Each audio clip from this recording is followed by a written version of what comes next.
top 3 conceitos de transporte celular que podem estar na sua prova de biologia no Enem. Sim, o Enem ama cobrar biologia celular. E dentro da biologia celular, um dos conteúdos que mais caem é a parte de transporte através da membrana. Então, quais são os principais tipos de transporte que o Enem ama cobrar? Por quê? Porque eles são os tipos de transporte que regulam o que entra e o que sai da célula. E como a membrana delimita o que é célula do que não é, ou seja, separa o meio extracelular do meio intracelular, nós precisamos entender um pouquinho sobre esse trânsito de partículas. Então, vem comigo aqui para você entender um pouquinho melhor como é que isso funciona. Então, quais são os 3 conceitos de transporte celular que a gente pode visualizar dentro da nossa prova? Então, eu quero que você, em primeiro lugar, imagine alguns compostos que precisam ser levados, por exemplo, do meio externo para o meio interno da célula.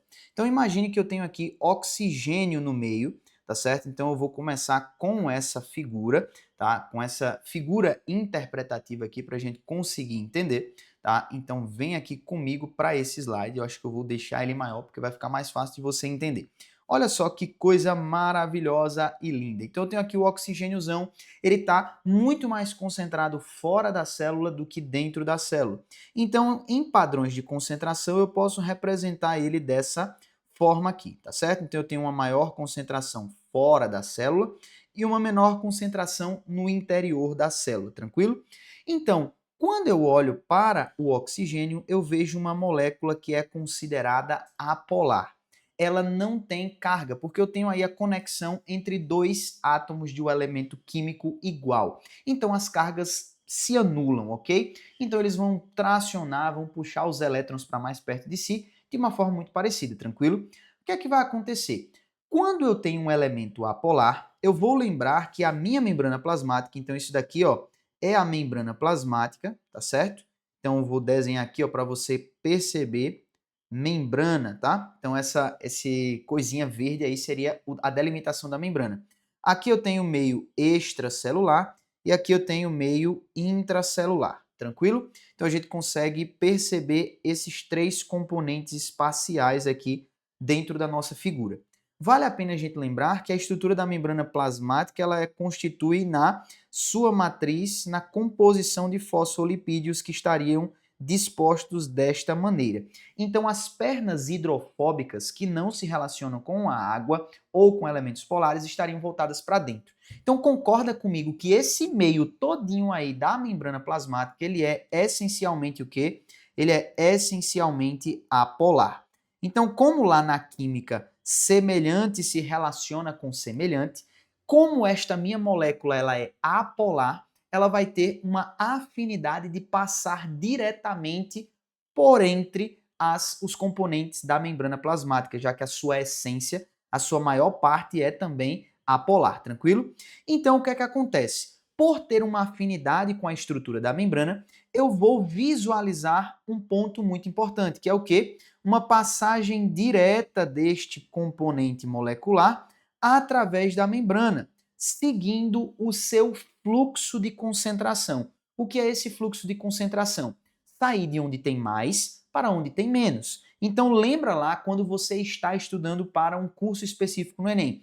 Como é a sua tática de utilização do SISU? Geralmente a gente coloca a nossa nota onde tem uma menor concorrência. Então a gente sai de onde tem muito para onde tem pouco. A gente sai de onde tem muita concorrência para onde tem menos concorrência, beleza?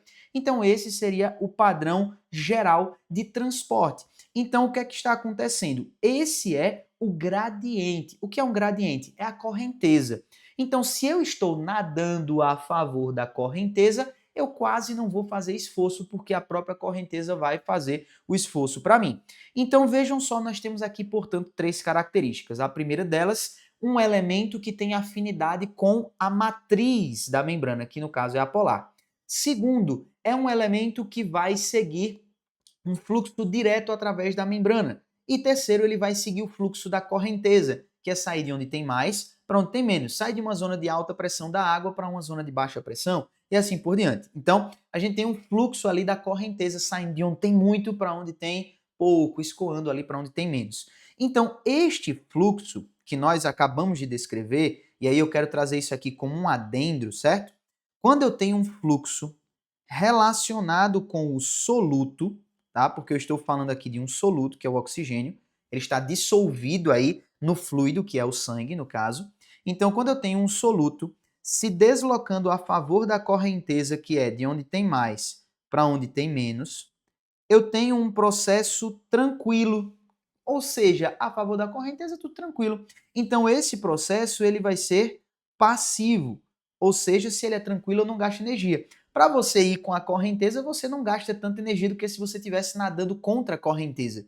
Então, esse processo será passivo porque não tem gasto de energia. Então, neste sentido, eu vou dizer que esse processo sem gasto de energia a favor da correnteza, ou seja, a favor do gradiente, relacionado com o soluto, vai ser chamado de difusão. Tranquilo? Difusão.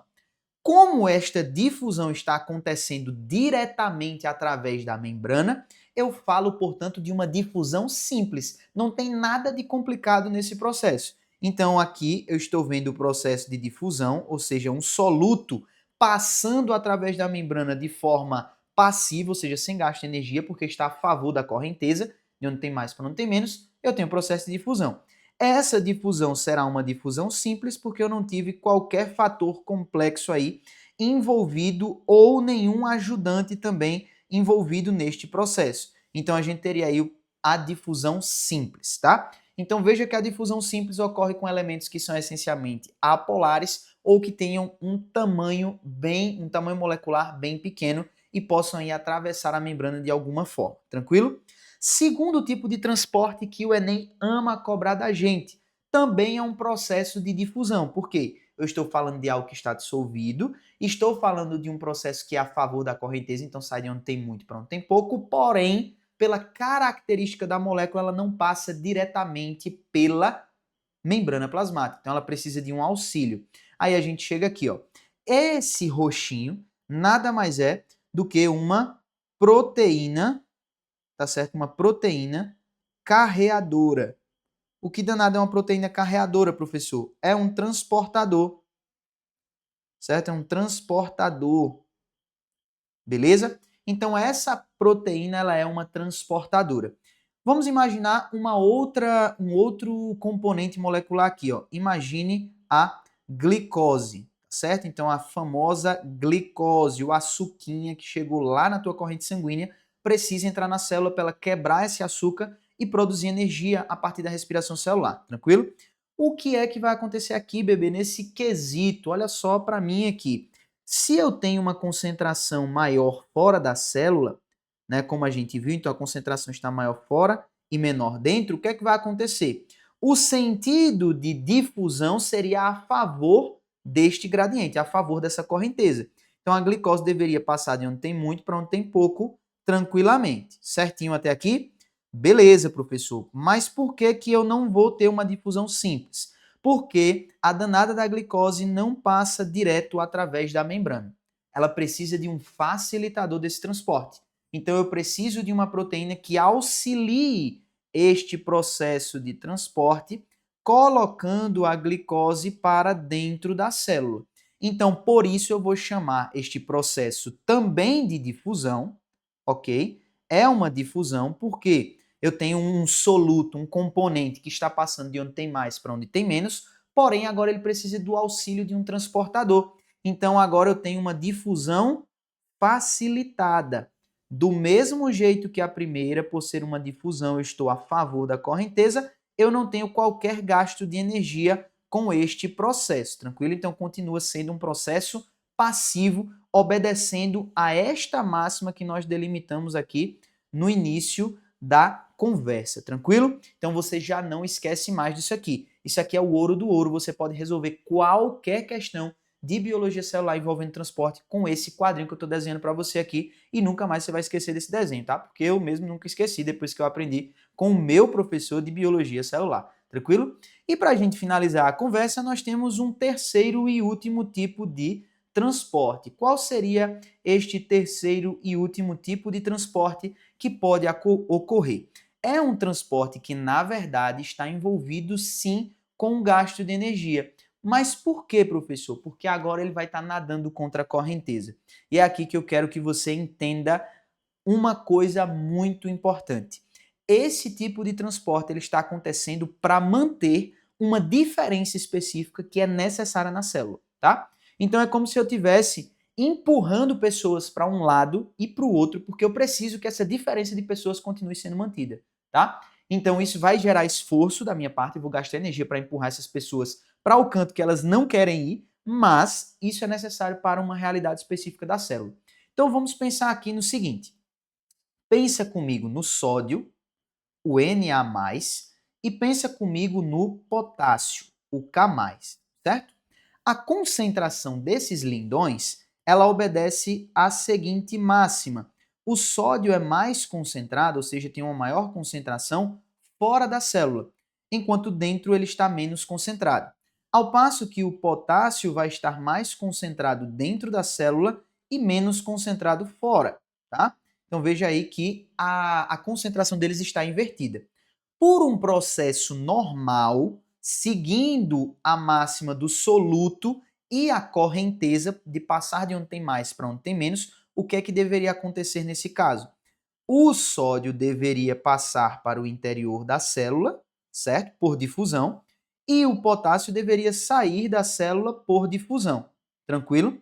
Só que neste caso, esta diferença ela precisa ser mantida, por exemplo, numa célula nervosa, porque essa diferença cria um potencial na membrana que pode ser descarregado. Então essa descarga ela vai estar relacionada com o impulso nervoso. Então existe uma necessidade para essa diferença estar acontecendo. Então o que é que acontece? Apesar deste cenário favorecer o transporte de Na+ para dentro e o de K+ para fora, isso não vai estar acontecendo dentro dessa conjuntura de transporte. Por quê? A gente vai estar vendo, na verdade, um transporte que gasta energia. Que transporte, professor? A célula, por meio desta proteínazinha aqui, ela vai continuar pegando o sódio que está dentro da célula, mesmo em pouca quantidade, e jogando ele para fora da célula, certo? Então ele vai continuar jogando mais sódio para fora, para que lá fora continue tendo mais sódio. E vai pegar o potássio que está fora da célula, mesmo que em menor quantidade, e vai continuar jogando esse potássio para dentro da célula, para que lá continue tendo mais potássio, tá? Então veja que o transporte que está acontecendo, ele está contrário à correnteza. Ele está nadando contra a correnteza. E isso vai gerar gasto de energia. Então o que é que a gente vai visualizar? Para que essa proteína consiga executar esse trabalho que é contrário ao movimento natural que deveria estar acontecendo, ele vai precisar quebrar uma molécula de ATP para isso. Então eu vou ver aqui ó, um ATP ser utilizado e, portanto, ser quebrado em um ADP mais um fosfato. Então houve uma quebra daqui para cá. E essa quebra libera aqui, ó, energia. Nossa, que esse danado desse, vamos fazer assim, libera aqui, ó, energia, certo? Para que essa proteína consiga executar esse trabalho. Então este processo já não é mais um processo passivo. Agora este transporte, ele é um transporte ativo. Por quê, professor? Porque houve gasto de energia. E como é que é o nome desse tipo de transporte? Na verdade, esse tipo de transporte é uma bomba, tá? Neste caso aqui, é uma bomba de sódio e potássio ATPase. Como assim, professor, ATPase? Porque ela não está gastando ATP, então ela está quebrando ATP, certo? Então por isso ela vai receber essa nomenclatura. Então eu tenho um transporte do tipo bomba, que é um transporte ativo dentro desse contexto, beleza? Então, o que você conseguiu visualizar aqui são as definições e os principais exemplos de um transporte por difusão simples, quando eu tenho aí um elemento apolar e ele pode passar diretamente pela membrana. Eu tenho aqui um exemplo de uma difusão facilitada, geralmente com moléculas maiores ou moléculas polares, e eu tenho um exemplo de uma bomba de sódio e potássio, que é um transporte ativo, porque eu estou fazendo ele contra o gradiente normal. Então eu estou fazendo o quê? Ó? Segundo essa máxima que a gente predeterminou aqui, eu estou fazendo o caminho inverso. Eu estou pegando de onde tem menos e jogando para onde tem mais. Então isso não é o natural de se acontecer, né? Então contra a correnteza eu gasto mais energia, beleza? Então esse aqui seria o processo ativo, tá? Que seria, portanto, o transporte ativo lá que as bombas acabam executando, beleza? Então aqui fica um top 3 tipos de transporte que com certeza vão estar na sua prova do Enem, principalmente o que? A parte de difusão. Se você pegou esta ideia, eu quero agora, para fechar, te mostrar a última que o Enem mais ama cobrar. Olha só, é agora com relação ao solvente. O solvente é quem? O solvente é ninguém mais, ninguém menos do que o H2O, tá? Que é a água. A água vai se movimentar como, professor? A correnteza dela é fluir normalmente de onde tem menos para onde tem mais. Por quê? Porque ela quer dissolver essa concentração mais alta para equilibrar as concentrações. Então, este daqui é o sentido do movimento do solvente. Então, o soluto normalmente vai de onde tem mais para onde tem menos, e o solvente ele vai de onde tem menos para onde tem mais. Este processo recebe um nome específico por ser o transporte da água, que é o processo de osmose. Então, veja, se eu tenho uma célula mais concentrada do que o meio, a água entra na célula. Se eu tenho um meio mais concentrado do que a célula, a água sai da célula, porque ela vai para onde está mais concentrada, tá? Então, quando a gente domina esses dois pareamentos de transporte, você consegue resolver toda e qualquer questão sobre trânsito de partículas através da membrana celular, tranquilo? Então, se você curtiu esse vídeo, eu quero que você continue aqui comigo, porque o meu objetivo com você é te levar ao 15 de 15 em biologia. Se você quer aprender biologia desse jeito que a gente acabou de aprender nesses 16 minutos, que você provavelmente entendeu algo que você nunca conseguiu entender por aí, você pode resgatar 15 dias de graça para usar a plataforma da M, onde eu ensino biologia celular desse jeitinho, bem tranquilo, igual o Netflix, beleza? Então resgata esses 15 dias e vem com a gente para você alcançar o seu 15 de 15 em biologia. Eu fico por aqui e a gente se vê no próximo vídeo. Valeu!